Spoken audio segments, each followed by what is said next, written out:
ঠাকুর ওই গোষ্ঠলীলাটা বর্ণনা করছে। গোষ্ঠলীলা মানে মা সকালবেলা কৃষ্ণ গরু চড়াতে যায় আর বিকালবেলা গরুগুলো নিয়ে ফেরে, এই লীলাটা গাইছে। তা পাঠক ঠাকুর পাঠ করতে করতে বলে উঠলেন, জানো মাইরা, বৃন্দাবনে কৃষ্ণ নামে একটা ছেলে আছে গো, তার নবলক্ষ ধেনু আছে গো, তার 24 জন বন্ধু আছে। আর জানো ওই ছেলেটাকে যদি একবার কেউ ভালোবাসতে পারে, কিছু চাইতে লাগে না, মন বুঝে অনেক কিছু দিয়ে দেয়। যেই না কথাটা বলা সঙ্গে সঙ্গে বাবা আমার বিহারীলাল দাঁড়িয়ে আসতে, বিহারীলাল দাঁড়িয়ে দাঁড়িয়ে মনে মনে চিন্তা করছে, যাক বাবা ভালোই হয়েছে, এতদিন পর কিসের জন্য আমি চারানা মাইনে কাজ করব, কাজ যদি করতে হয় আমি কৃষ্ণের বাড়ি কাজ করব। বাবা ছোট ছেলে তো অত শত বোঝে না, ও কৃষ্ণ মানে কি জানে, কৃষ্ণ মানে ভগবান এটা জানে না। ও জানে ও যেমন গরিবের ছেলে, কাঙালের ছেলে, আর বৃন্দাবনে কৃষ্ণ নামে একটা বড় লোকের ছেলে আছে, তার নবলক্ষ ধেনু। বিহারী বলছে আমি 2-4টে চড়াবো, তার 24 জন বন্ধু, আমাকে নিয়ে 25 জন হবে। আর ওকে নাকি ভালোবাসলে কিছু চাইতে লাগে না, মন বুঝে দিয়ে দেয়, তাহলে আমি ভালোবাসবার আমার মার দুঃখ মোচন হয়ে যাবে। যাক বাবা ভালোই হয়েছে। ভাগবতটা শুনে ছুটতে ছুটতে যে বাড়িতে গরুর চড়ানোর কাজ করছিল ওই গরুগুলো ফেরত দিয়েছে, ফেরত দিয়ে ছুটতে ছুটতে এসেছে, মা ও মা। কিরে বাবা? ও মা, আমি যে বাড়িতে কাজ করছিলাম আমি কাজ ছেড়ে দিয়েছি। কেন রে বাবা কাজ ছেড়ে দিলি কেন? আমি তো নতুন একটা চাকরি পেয়েছি। উরি বাবা, নতুন চাকরি পেয়েছিস? কোথায়? দাঁড়াও, কি যেন জায়গাটার নাম, দাঁড়াও মনে করি, কি নাম কি নাম কি, হ্যাঁ মনে পড়েছে, মনে পড়েছে জায়গাটার নাম। জায়গাটার নাম হলো বৃন্দাবন। কোথায় কাজে যাবি? বৃন্দাবন। বৃন্দাবন। আমার ছোট বাচ্চারা যেমন কথা বলে, ও তো অত শত বোঝে না। তুমি তো পড়াশোনা জানো না, তুমি কি বুঝবে? জানো মা, বৃন্দাবনে কৃষ্ণ নামে একটা বড় লোকের ছেলে আছে, জানো তার নবলক্ষ ধেনু আছে, আমি 2-4টি চড়াবো, তার 24 জন বন্ধু আছে, আমাকে নিয়ে 25 জন হবে। আর জানো মা, ওই ছেলেটাকে নাকি কেউ যদি ভালোবাসে কিছু চাইতে লাগে না, মন বুঝে নাকি অনেক কিছু দিয়ে দেয়। ও মামা, আমি ভালো করিনি বলো? কাজ যদি করতে হয় আমি কৃষ্ণের বাড়িতে কাজে যাব। মায়াবতী খিলখিল করে হেসে উঠেছে, এই পাগল ছেলে, তোকে এই কথাগুলো কে বলেছে তোকে? আরে পাগল, ওইটা তো কৃষ্ণ লীলা করেছিল। এখন তো কৃষ্ণ আর বৃন্দাবনে থাকে না, 125 বছর বয়সে জরাব্যাধির তীরে তিনি দেহত্যাগ করে দিয়েছে। এখন তো আর কৃষ্ণ বৃন্দাবনে থাকে না। না, তুমি জানো না কৃষ্ণ বৃন্দাবনে আছি আছি আছে। কি পাগলের পাল্লায় পড়েছি বলো তো দেখি? হ্যাঁ এই পাগল, তুই কি এত বোকা? ওইটা কৃষ্ণ থাকে না, ওটা লীলার কথা বলেছে। না, লীলার কথা বলেনি, কৃষ্ণ বৃন্দাবনে আছে। দেখেছেন মাইরা? আপনারা এত কীর্তন শোনেন, আমি এত কীর্তন গাই, এত ভাগবত শোনেন, এতটুকু বিশ্বাস আমাদের জাগে। আর আজকে ছোট্ট একটা 5 বছরের ছেলে একদিন ভাগবত শুনে তার বিশ্বাসটা কেমন জেগে গেছে। মা বলছে, মার কথাও শুনছে না। মা বলছে ঠিক আছে, তুই আমার কথা বিশ্বাস করছিস না তো ঠিক আছে, যা তাহলে চলে যা। তুই চলে যাবি কোথায়? না, যে পাঠক ঠাকুর তোকে বলেছে সেই তার কাছে যা। সে যদি বলে তাহলে তুই তার কাছে যাবি, আর তার কাছে গিয়ে তুই বৃন্দাবনে কাজে চলে যাবি। ঠিক আছে। ষষ্ঠাঙ্গে মাকে প্রণাম করেছে। হ্যাঁ রে, কাজে যাচ্ছিস তুই, প্রণাম করলি কেন? যদি বলি বৃন্দাবনে কৃষ্ণ আছে, তাহলে তোমার মতো মায়ের চরণে তো প্রণাম করা হবে না। ওই জন্য আগে থেকে আমি সেরে যাচ্ছি।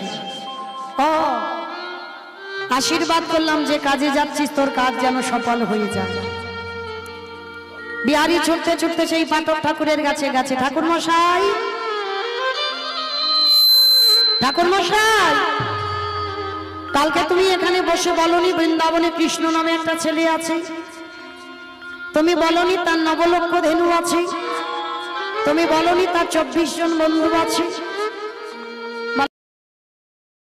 হ্যাঁ বলেছি। তা কি হয়েছে তুমি জানো? যে বাড়িতে আমি কাজ করছিলাম সেই বাড়ির কাজ আমি ছেড়ে দিয়েছি। জানো, আমার মার বড় দুঃখ, আমার মার বড় কষ্ট। আমার মা লোকের বাড়ি কাজ করে, তাই তো তোমার কাছে এসেছি। আমার মা বলছে কৃষ্ণ নাকি বৃন্দাবনে ওটা লীলা করেছে, এখন আর নেই। তুমি বলো না গো, সত্যি কি কৃষ্ণ বৃন্দাবনে থাকে না? পাঠক ঠাকুরের চোখে এলো জল। হাই রে, আমার ডাকে হয়তো বৃন্দাবনে কৃষ্ণ নামবে না, কিন্তু তোর ডাকে আমার কৃষ্ণকে নতুন করে বৃন্দাবনে নামতে হবে।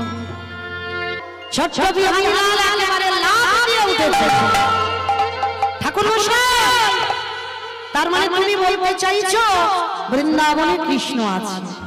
হ্যাঁ রে বাবা, তোর ভক্তির জোরে তাকে নামতে হবে। ঠিক আছে ঠাকুর মশাই, তাহলে আমি কাজে যাই। দাঁড়া, তুই যে কাজে যাবি, তোর দীক্ষা হয়েছে? ও বাবা, ওটা আবার কি? সব কৃষ্ণের বাড়িতে যারা যারা কাজ করে তাদেরকে কানে মন্ত্র নিতে হয়। ও তাহলে দাও দেখি, মন্ত্রটা দিয়ে দাও। মন্ত্র দিয়ে বলছে আজকে থেকে আমি গুরুদেব। হ্যাঁ হ্যাঁ রে, দীক্ষা দিলাম, দক্ষিণা দিবি না? ঠাকুর মশাই, আমার কাছে তো কিছু নেই, কথা দিলাম 1 মাস পরে অনেক টাকা নিয়ে ফিরব। অর্ধেক টাকা আমার মাকে দেব, অর্ধেক টাকা আমি তোমায় দেব। বিহারী, আমি ওই দক্ষিণার কথা বলছি না।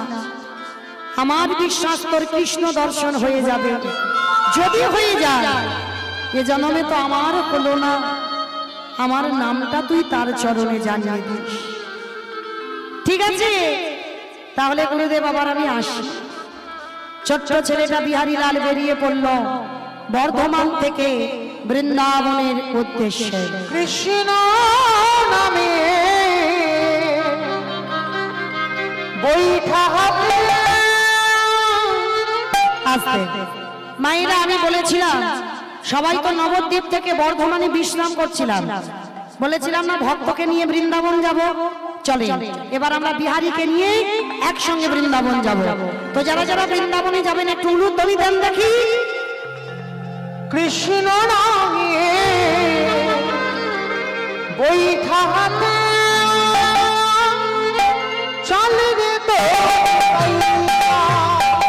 ছোট্ট বিহারী লাল বেরিয়ে পড়েছে। বাবা, ও জানে না কোথায় বর্ধমান আর কোথায় বৃন্দাবন।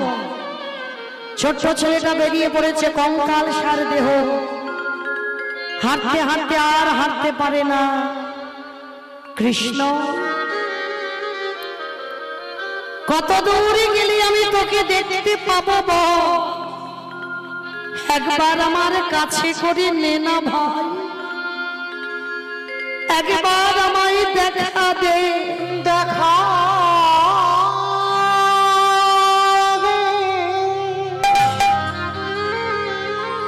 ওরে কৃষ্ণ,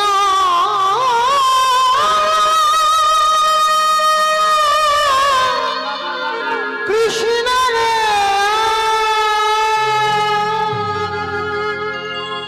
আমি তো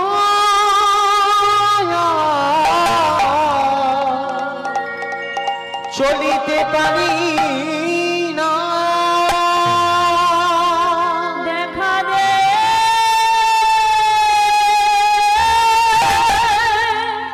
যেই না চরণটা ফেলেছে, কৃষ্ণ, তোর কাছে আসতে গেলে যদি এত কষ্ট পেতে হয়, এত দুঃখ পেতে হয়, এত জ্বালা পেতে হয়, এত যন্ত্রণা পেতে হয়, আমি যদি একবার জানতে পারতাম আমি তো আসতাম না তোর কাছে। আর যে আমি চলতে পারি না বন্ধু, একবার কাছে করে নে না ভাই। ভক্ত বাৎসল্য ভগবান আর থাকতে পারলো না, বারবার যখন ডাক দিচ্ছে একবার দেখা দে দেখা দে দেখা দে, গাছের শিকড়ে পাটা আটকে গিয়ে বিহারীলাল ধুলাই পড়ে গেল, অচৈতন্য হয়ে গেল বিহারী। আর যেই অচৈতন্য হলো আমার চেতন সত্তা ভগবান বৃন্দাবনের বঙ্কুজি, আর কি থাকতে পারি, একটা বন্ধুরূপ ধারণ করেছে। কিরে, যেই না মাথায় এসে হাতটা দিয়েছে সঙ্গে সঙ্গে আমার সব জ্বালা জুড়িয়ে গেছে। কিরে, এখানে বসে আছিস কেন, কাঁদছিস কেন, কি হয়েছে তো? বিহারী প্রশ্ন করছে, তোমার নাম কি গো? আমার নাম বিপদ ভঞ্জন মধুসূদন। যারা যারা বিপদে পড়ে তাদেরকে আমি রক্ষা করি। ও, তুমি বিপদ ভঞ্জন, আমি বিহারীলাল। তুমিও ঘোষের ছেলে, আমিও ঘোষের ছেলে। এসো না গো, আজকে থেকে আমরা দুজনে একটু বন্ধু হয়ে যাই। ও, আমাকে তুই বন্ধু করেছিস, ঠিক আছে আমি তোর বন্ধু হলাম। তা তোর মুখটা দেখে মনে হচ্ছে অনেকদিন ভালো করে কিছু খাস।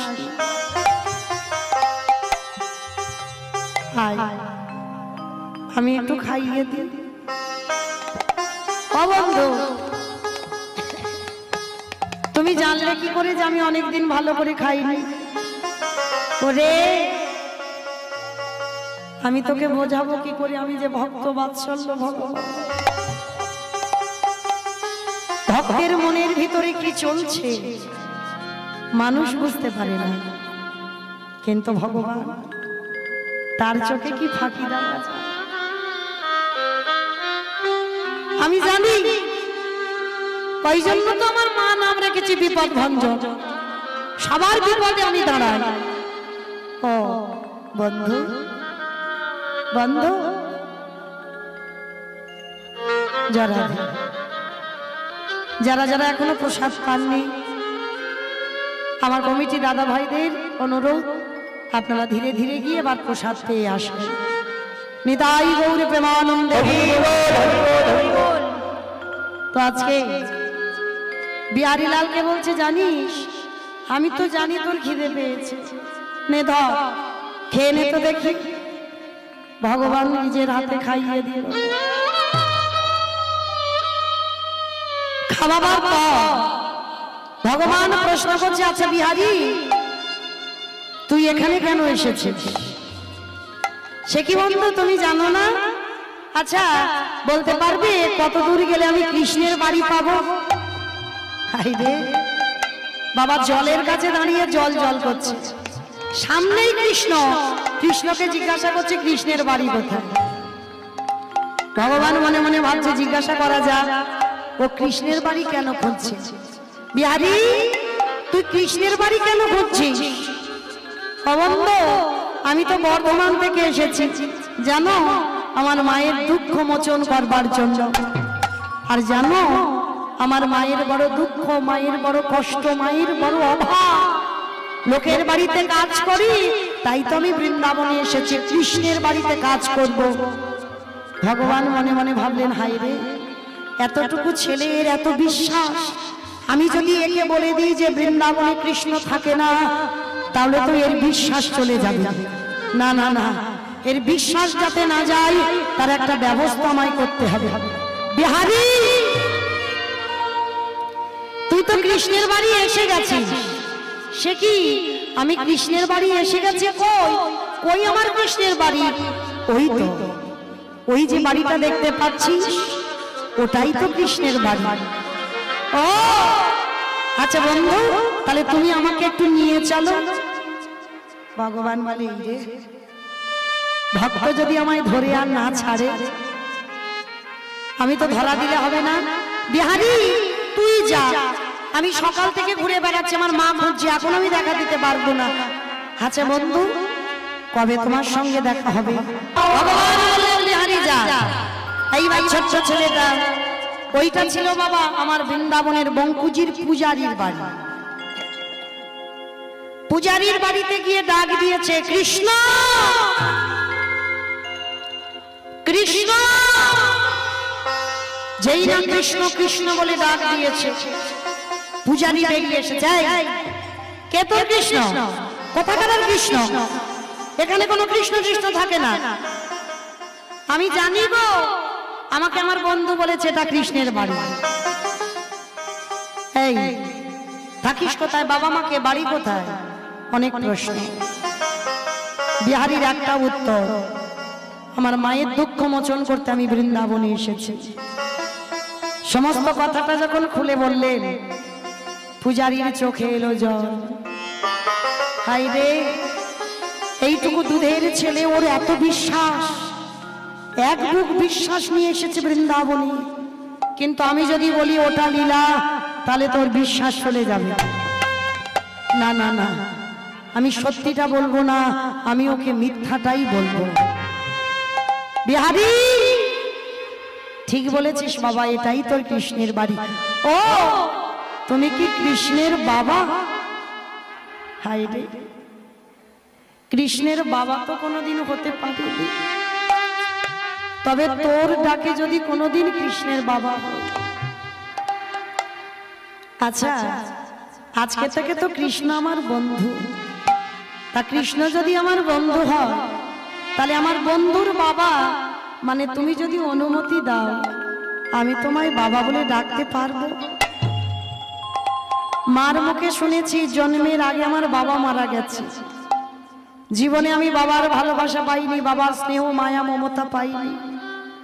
জীবনে আমার বাবা আমাকে খোকা বলে আদর করেন, ভয়ে আমি কোনোদিন কাউকে বাবা বলে ডাকতে পারিনি। তুমি বলো না, আমি কি তোমায় বাবা বলে ডাকতে পারবো? বুকে জড়িয়ে ধরে বলল, খোকা আজকে থেকে তুই হলি আমার একটা ছেলে বিহারী লাল, আর আমার একটা নিজের ছেলে আছে যার নাম হলো গোপাল। ও আর শোন আর একটা কথা বাবা, হঠাৎ কৃষ্ণ কিন্তু দেখা দেয় না, অনেক সাধ্য সাধনা করতে হয় তবে আমার কৃষ্ণ দেখা দেয়। ও নিয়ে তুমি ভেবো না, এমন করে ডাকবো না আমার ডাকে সাড়া দিতে বাধ্য হবে। দেখেন মাইরা, কৃষ্ণ ভক্তের কষ্ট হয়, কারণ যে করে আমার আজ তারে করি সর্বনাশ। তবু যদি না ছাড়ি আমার পাঁচ, তারপর হই আমি তার দাস। কৃষ্ণ ভক্তের কষ্ট হয়, কিন্তু এদের কোনোদিন অন্ন বস্ত্রের অভাব হয়। আশ্রয় পেয়ে গেল বিহারী লাল। প্রত্যেক দিন বিহারী মাঠে মাঠে গরু চড়ায়, কিন্তু বিহারীর মনে একটা প্রশ্ন, আমি তো শুনেছিলাম কৃষ্ণের অনেক গরু, অনেক বন্ধু, তাহলে কই আমি তো একা গরু চড়াচ্ছি, আমার কৃষ্ণের গরুগুলো কই? ও আমারই বোধহয় ভুল, আমি এই মাঠে চড়াচ্ছি আর ও বোধহয় ওই মাঠে চড়াচ্ছে। না না, বাবা তো বলেছিল অনেক করে নাকি ডাকতে হয় তবে নাকি কৃষ্ণ দেখা দেয়। কই দেখি তো একবার ডেকে। নয়নটা মুদ্রিত করে বিহারী লাল মাঠের মাঝখানে বসে ডাকছে, মাধব ভজ মন শ্যাম